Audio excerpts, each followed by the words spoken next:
Ever wonder why your brakes need to be flushed? I'll show you why and how to flush your brakes by yourself, combining modern technology with this thing.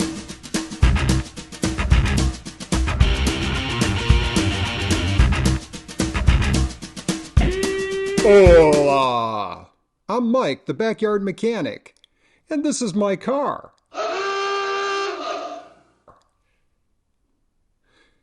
I just bought it, and I don't really know what type of brake fluid is in it or how old it is, so that's why I'm flushing it. Also, I'm not happy with the brake performance, and I'm hoping this helps.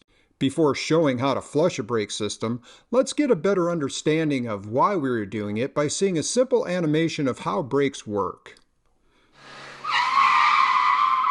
That's how we stopped in the old days, but since the 60s, we have been using hydraulic brakes. Your brakes are a hydraulic system as shown here by this simple graphic. The orange is the brake line filled with fluid. On the right is the input, referencing your brake pedal.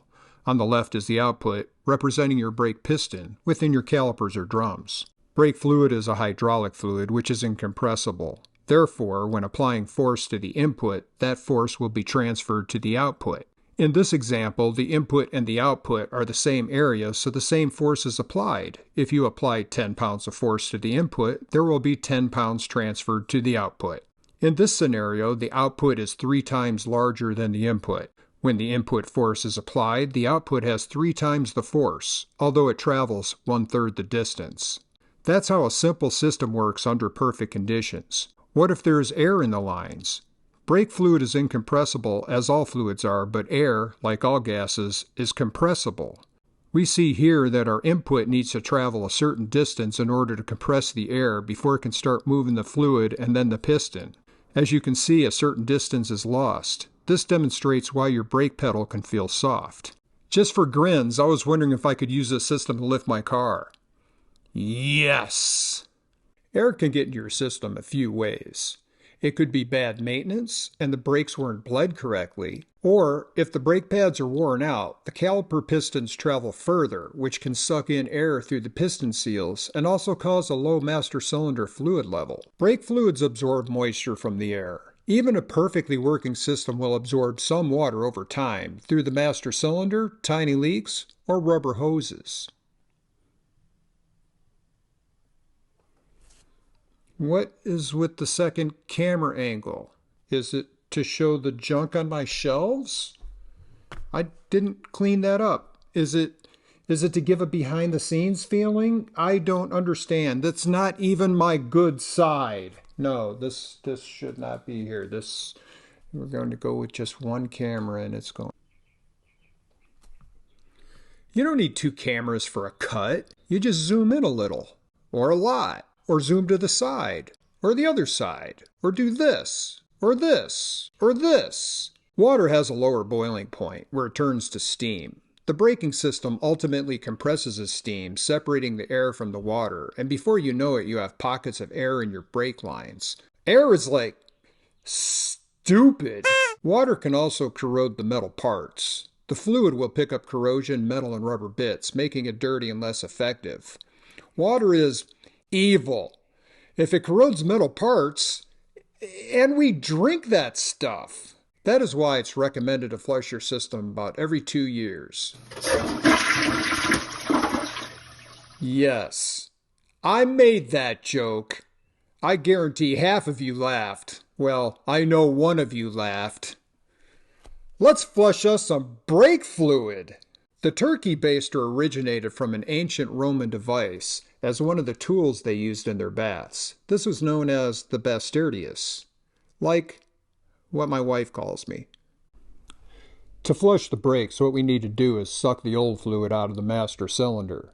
Begin by wiping off the master cylinder to prevent dirt from getting into the chamber.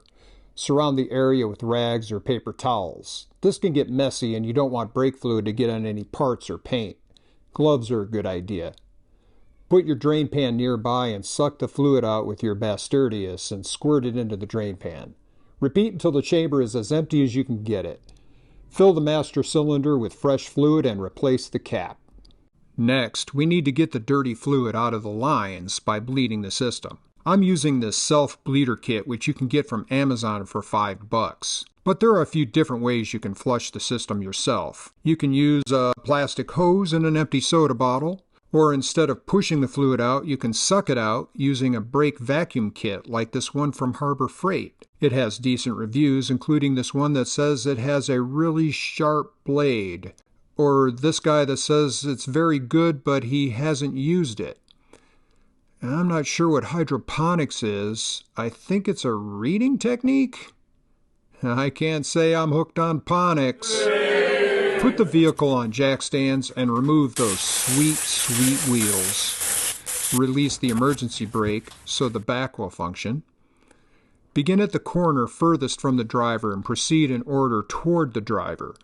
While the actual sequence is not critical, this will allow the system to be bled in such a way as to minimize the amount of potential cross-contamination between the new and the old fluid. Remove any cap that may be on the bleeder screw. Place the box wrench on the bleeder screw. Insert the hose adapter into the bleeder screw hole. Place the magnetic container anywhere it will stay in place. I like to ensure a loop in the hose that is higher than the container and the bleeder, which helps prevent air from going back into the caliper. Pump the brakes. If you're just bleeding the brakes, do this until there's no air in the lines. In our case, we will continue until the fluid starts to run clean. After each wheel, top off the master cylinder. You don't want it to run dry and start sucking air. Repeat this process for the remaining corners. But wait, I hear you say, how do I know if I've removed the bubbles or that the fluid is running clean? This is where we use our modern technology. As I move back from this caliper, you will see my setup. You can see that the action is on the iPhone. But I'm not recording on the iPhone. I'm using it as a continuity camera and doing the recording on my Mac, which is here on the passenger seat. So as I pump the brakes, I can see what is happening with the fluid. I know not everyone has this setup, but there are a gazillion ways this can be done. A webcam and a monitor, for example.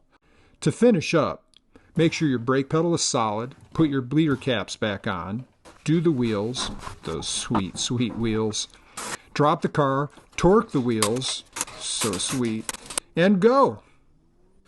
The old fluid was looking pretty dark, so I'm glad I replaced it. It didn't have quite the effect I was hoping it would on my brake performance, so that is still an ongoing project.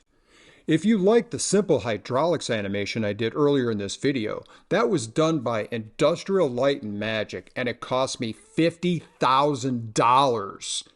That really eats into my budget, which right now is 0. I tried to calculate that percentage, but it's not a number. I don't know math. Like this video. Like this video. Oh hey, I've got a fan online now. Hey fan, did you learn anything from this? I don't get it. Must be a boomer thing or something.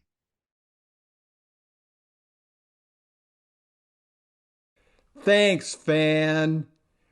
If you are wondering how I decided what type of brake fluid to use, watch my video on how the entire internet is wrong on the subject. That's not arrogant at all.